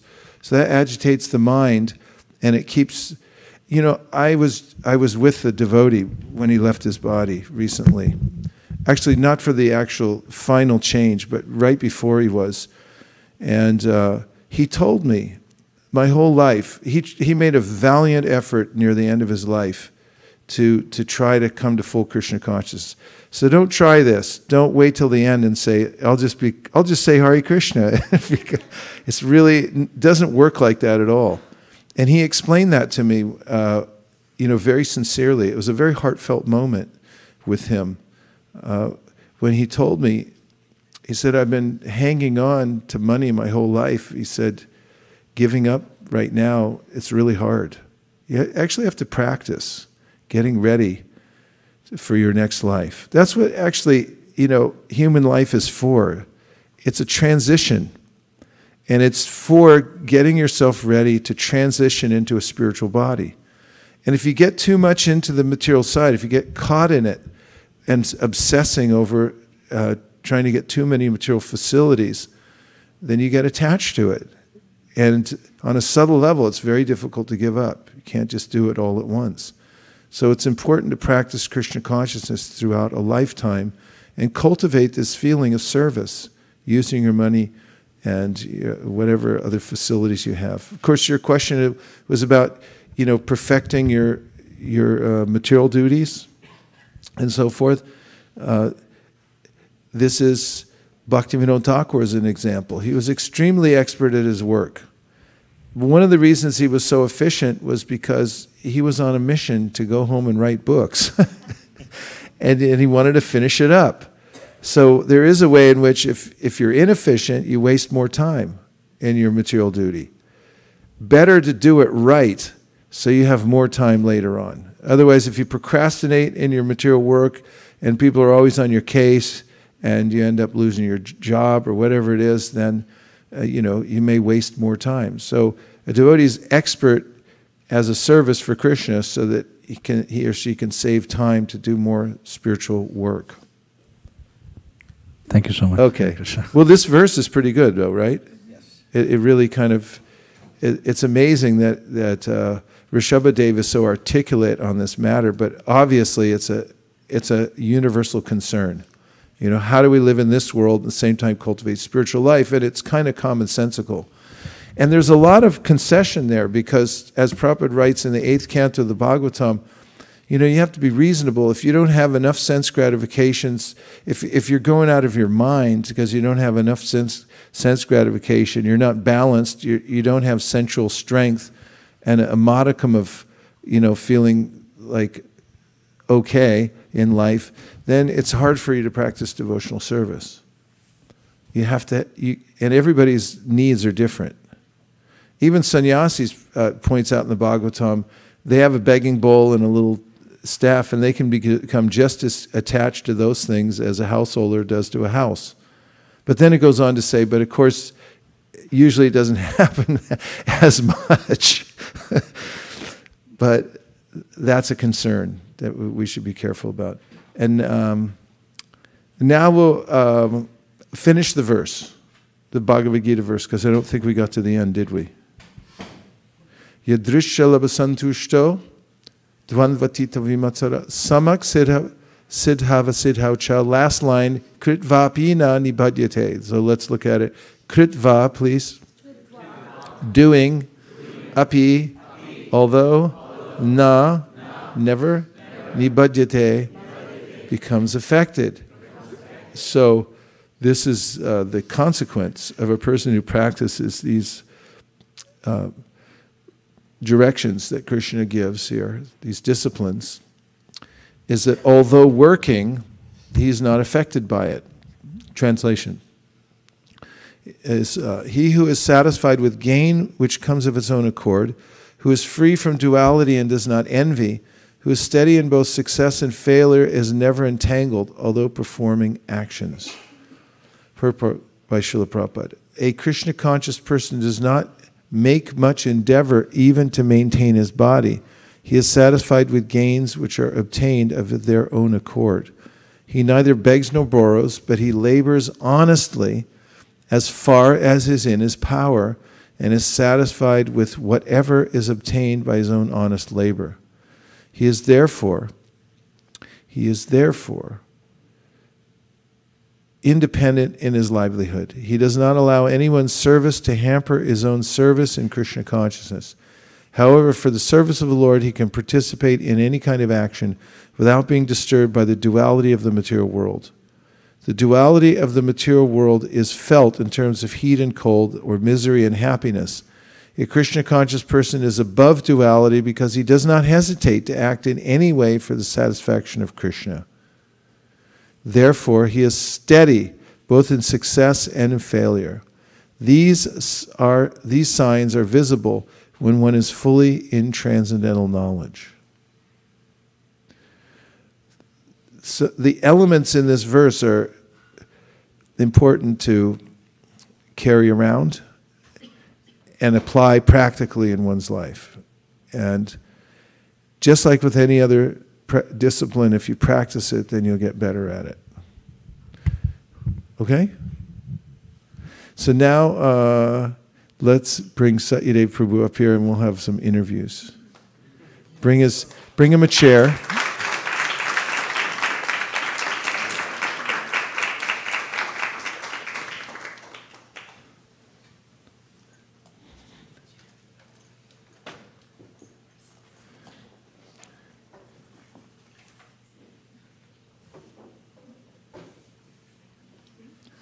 Where'd he go?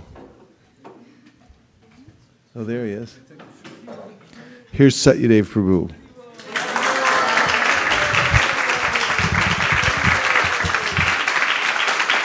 Now, you have to give him a microphone.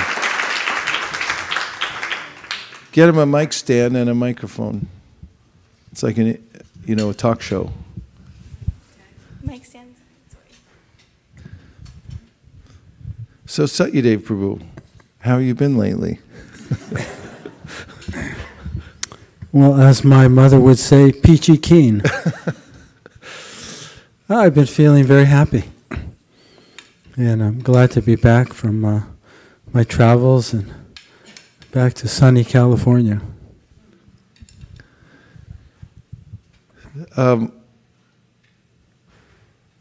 What are they thinking over there in China anyway? Is it okay to talk about China since we're on the air? As long as you're not in China. Well, it's amazing.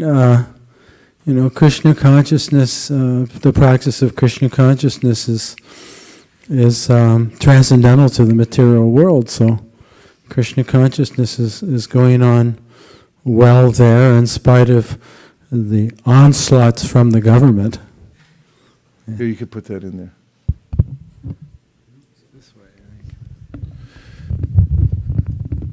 When you go to China and you have to play this cat and mouse game, so you don't get incarcerated, does it make you more grateful for the freedoms that we have in America? And are there times when you've thought, well, we take for granted the kind of freedoms that we have here in order to teach Krishna consciousness? Well, especially when I'm here in the West or before I go, I'm appreciating the freedoms we have here to practice religion, the freedom of choosing to worship God or not worship God. But in China, there's definitely a move by the government to suppress any kind of belief in God or religious practice, or just to control the individual population. So, but once I'm there, I forget about that because I'm with devotees and everyone's chanting Hare Krishna. But when they have to congregate in small numbers, can't congregate more than 30 or 40, 50 people. You can't have a temple, and it's always in someone's apartment, and have to be very careful about not disturbing the neighbors. So it's very important right now that the devotees just sort of blend in. So there's advantages and disadvantages to that. From here, from our perspective, we might see it as a disadvantage, but it turns out to be an advantage for spreading Krishna consciousness in China, because when a new person comes, they fit right in. Everyone looks the same, talks the same, and people. It's easy for a new person to come into a devotee gathering and not feel like they're different or strange. So it appears to be a disadvantage from our perspective, but from the Chinese perspective, it's been an advantage on that level. I was also thinking about how in Vrindavan, when Krishna is appearing in the world, there's a lot of restrictions also, because at that time Kamsa's main focus is trying to kill Krishna, and he's already incarcerated Vasudeva and Devaki, and there's a commentary there Prabhupada gives where he says that there's an atmosphere of fear in Vrindavan at that time because of the persecutions of Kamsa. And he said that fear factor is purifying. It's purifying, like Devaki is always afraid that her child's going to be harmed. And I wonder if you feel any of that when you're there, how that, helps to augment the experience of Krishna consciousness, because it's more rarefied atmosphere and there's some fear of the government and so forth. Yeah, I think when you have like the most valuable thing, Krishna consciousness, and whatever you have that you feel is valuable, if someone's trying to take it away, then it makes you more appreciative of what you have, and I think that's definitely there amongst the devotees, because until a couple of years ago, it appeared that the Chinese government was becoming more accepting of Krishna consciousness, and not that they're just focused, on suppressing devotees. They're suppressed on. They're focused on. The government wants to be atheistic, and they want the population to be atheistic. So it's not like they're just going around looking for devotees or small time compared to other religious groups. I just think it's important to remember what kind of freedoms we have and take advantage of it while we can. Because even other countries, I notice, for instance, even in Japan, which is pretty free when it comes to religious speech and so forth, right? Right. But if you go out on Harinam, they always move you along. Sooner or later, the police come and go, get out of here. It's really a kind of an amazing thing. We live in a place where we can congregate and chant and so forth. Prabhupada really appreciated America for that he said several times that they never tried to hinder me. He was able to get a foothold here in America because of the values of the American system, which was freedom of speech, freedom of religion. Everyone gets an opportunity to pursue their own potential here. And that made it especially helpful for him to be able to expand the movement. Why are you smiling? Because the dollar says, "In God we trust." Yeah. And the principle of allowing religious freedom and free speech, those are such important rights that we have to fight to keep, really. The nature of the material world and the nature of governments to control. I think it was Marx said that if you want to control the population, there's two things you have to take away from them. One is personal ownership of property and religion. Free thought, free thinking. And I always appreciated Prabhupada's comment when he was asked how he wanted his devotees to be. He said, I want my disciples to be independently thoughtful.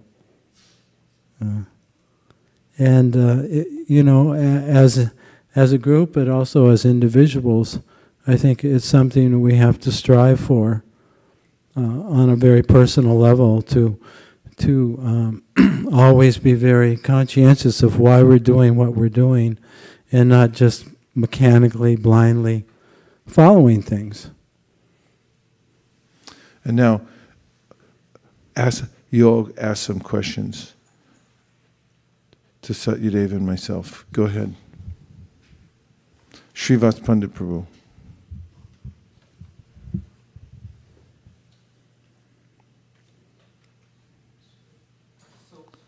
No. Give him a mic. So, Satyadeva Prabhu and Vaisheshika Prabhu, if you could give a little bit of history, how it started in China and how big is the movement in China?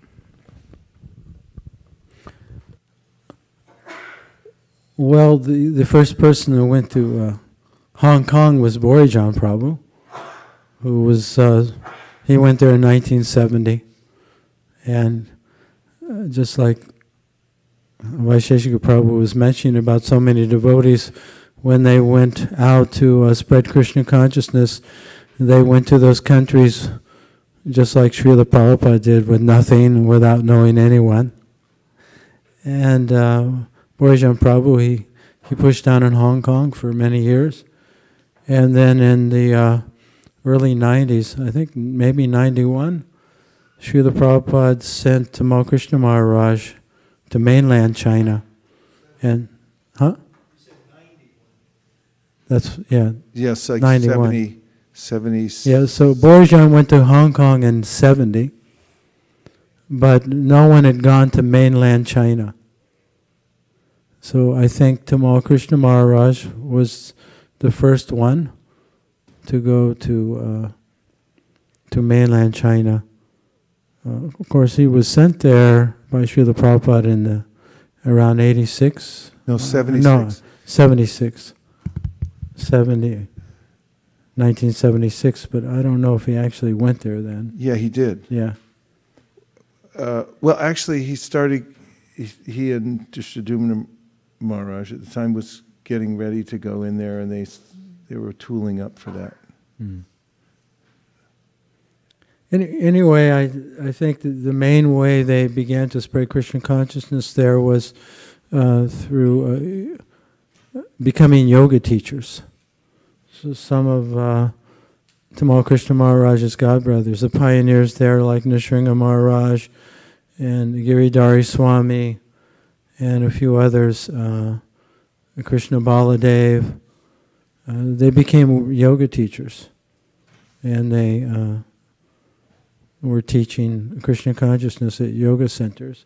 And that's still the main way the movement is spreading there, because it's authorized by the government. They accept the practice of the physical practice of yoga. And it's very easy in many ways to connect the Indian culture to the Chinese culture traditionally. In fact, when I was in, I can't pronounce the name of the city very well, it's Chun, sounds like chanting, Chenzhou. And it's kind of in between Hong Kong and Shanghai. It's near the coast, but it was traditionally it was a port city that was traditionally open to other. It's called it's actually called the Seaport Silk Road. So many foreigners came and went, and actually many Indians set up, import-export businesses there in ancient China.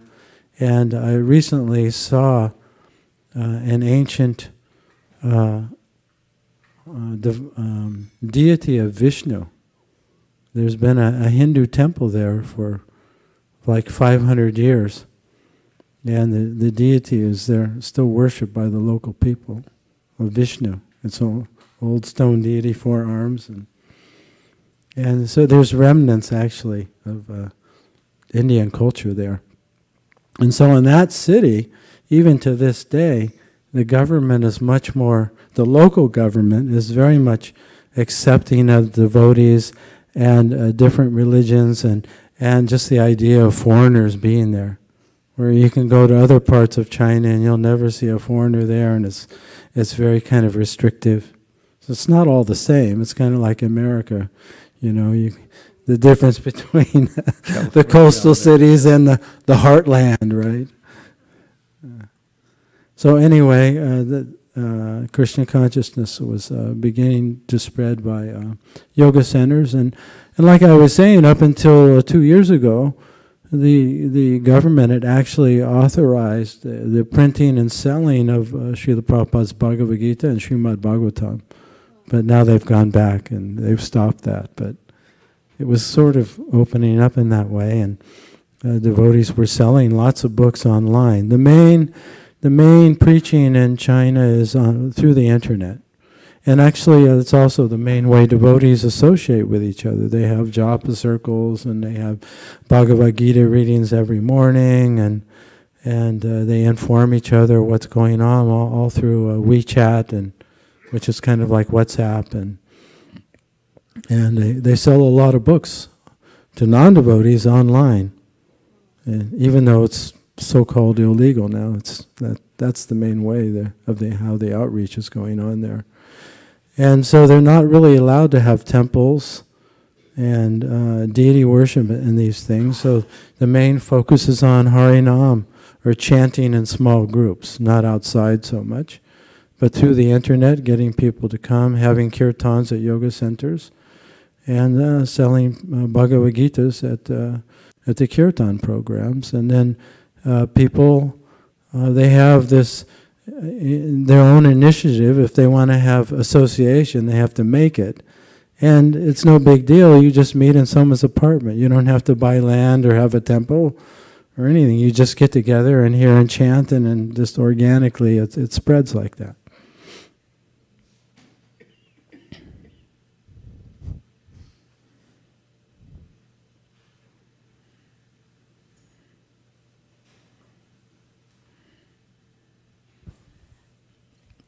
Here in the United States, we definitely have that streak of like stick it to the man. Can you use that in China to get people more interested in books on spirituality? Not in China. See, actually, the Chinese people, in one way, you know, they appreciate the government, and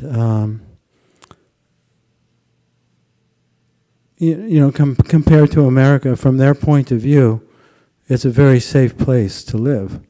There's not a lot of crime. Because the government, like Krishna says, the way to control lawlessness is by punishment. And so when you have a strict government, the crime factor is suppressed. And there's a certain, and if people's basic needs are being met, and then there's a certain level of peacefulness, which is actually conducive to spiritual practice. And so the focus, the focus amongst the preachers in China is to respect the laws, respect the government, and become good, responsible citizens. Don't appear like you're a fanatical cult person. Maintain your individual thought, and at the same time, practice Krishna consciousness. Take the essence of Krishna consciousness, the practices and the teachings, and become happy. Dainiti Prabhu is way in the back.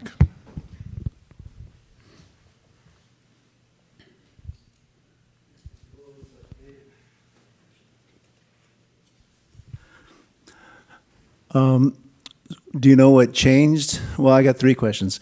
Do you know what changed 2 years ago? Did the government change? And are there devotees in jail there? And would they jail you if they saw you chanting Hare Krishna on the street, kirtan? 3 questions. Well, what happened 2 years ago was the president of China, who was previously elected every, I think, 6 years by the Communist Party, manipulated the government in such a way as to become elected for life. And from that point on, he started instituting his personal vision of how he thought China should go back to being a purely atheistic country, and also to control, especially using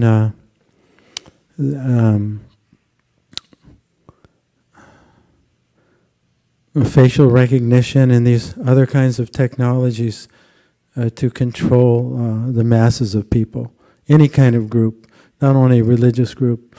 Even if you're in a tennis club, you have to get permission to meet if you have more than 50 members, or even if they have the internet police now, and these kind of things. And as far as chanting going out on Harinam in a park, actually it's quite acceptable because everyone's out in the park dancing, listening to music. I mean, if you go down to Chinatown, right, or you go into Golden Gate Park, you'll see Chinese people out there dancing, doing Tai Chi, listen. It's part of their culture. So that doesn't really stick out. But if you wear strange clothes and you're gathering in someone's apartment and a neighbor calls the police, then you can get into trouble. And this recently happened to a devotee. And he was dragged in, and they took his cell phone, and they got all the information off his cell phone practically about our whole movement. They started tracking that down. But fortunately, that's been local, to that one particular area. Somehow they're not communicating with each other. So the devotees, they can actually practice Krishna consciousness, but they have to do it intelligently and carefully. And I see it in some ways as an advantage to the spreading of Krishna consciousness. From our point of view, it seems like a disadvantage, but because they appreciate what they have more and they're more careful, it's actually more attractive to the common or even higher classes of people. So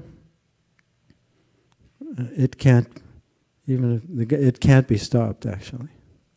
So are there many devotees in jail, though, from the past, or? I don't think so. There are a few here and there. But like I said, the Krishna consciousness movement, compared to other groups, is, still pretty small time. And up until, 2 years ago, and then still, the leaders of, the Chinese leaders there had good connections with the government, and were talking. That's how they were able to get the Bhagavad Gita printed and published in China, because of good relationships they had worked hard to establish. And those relationships are still there, and the conversations are still going on. But at the same time, pressures come down from above, not way above, but from the higher ups that have made it difficult. But I think it can be turned around as long as the devotees remain responsible members of society and keep good relationships with the common people around them and with the governmental leaders. Thank you.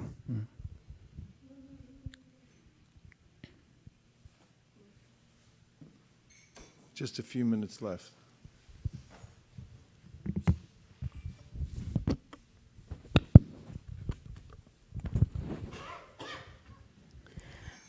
Krishna.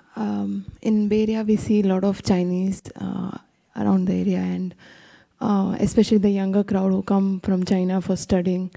So are there any suggestions of preaching here, or how can we even just start a conversation with them?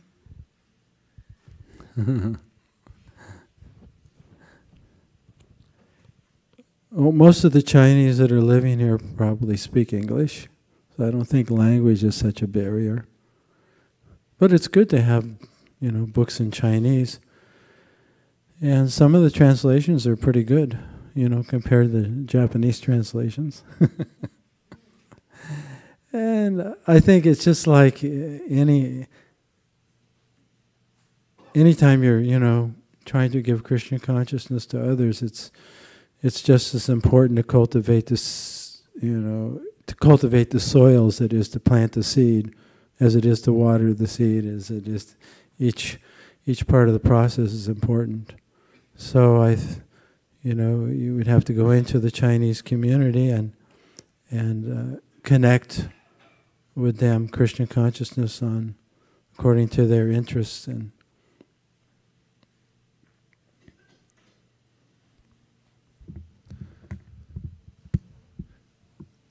we just have a few minutes left, so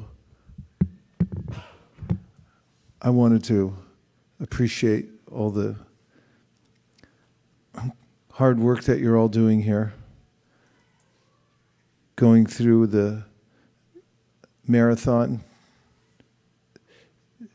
and keeping all the programs going in really highly energetic ways. Coming up this Saturday, there's a really big opportunity in San Francisco to distribute several thousand books all at once. Considering the fact that you can't do it in China, and San Francisco is as liberal a city as you're going to find, maybe Berkeley, but I mean that almost goes too far. But San Francisco is as liberal a place as you're ever going to find for distributing Krishna consciousness, considering it's one planet and it all belongs to Krishna. Wherever we can get the opportunity to distribute transcendental knowledge. Prabhupada left one Bhagavad Gita in Russia when he went there, and it had repercussions, transcendental repercussions, still is having transcendental repercussions. And the kind of stronghold that some of these leaders have in the world is artificial, it can't last. The effect of popularizing transcendental literature, of transcendental culture, giving association, is indelible.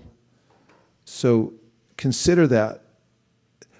You've been given this field to preach in Silicon Valley, which is wide open, and it's like a free space where you can pour in as much nectar as possible. So try to give as many transcendental literatures as possible. Of course, not just this Saturday, but this Saturday is a big opportunity. It's a point in time when we can really go for it. I, on the other hand, am not so fortunate to come with you this weekend because of so many other obligations. I have to leave early tomorrow morning for my last trip of this year to Toronto, which is one of the very important centers in North America. I've been going there for 10 years, and they have a really well-organized team there for making devotees and distributing books. And just after that, I'm going to stop in here, and then I'm going on that annual break that we take every year, Nirakula and me, to take a few days before the new year. So I may see you right after we get back from Toronto. I think that might be Christmas Day or something like that. I think you have the day off that day. We're flying out of Toronto early in the morning on Christmas Day. And then after that, we're in town at the beginning of the year. Please forgive me for being away so much. And my heart's really here, and I'm really touched by the way that you're pushing on. So please give it one last push. Win one for the Gipper. You have to go back in history to know that one. It's Ronald Reagan. And please accept my humble obeisances. Vancha kalpatarvishcha kripasindave vacha patitanam pavanibhyo vaishnavebhyo namo namaha.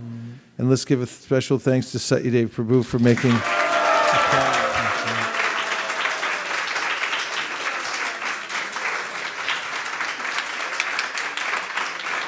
Thank you, Ron.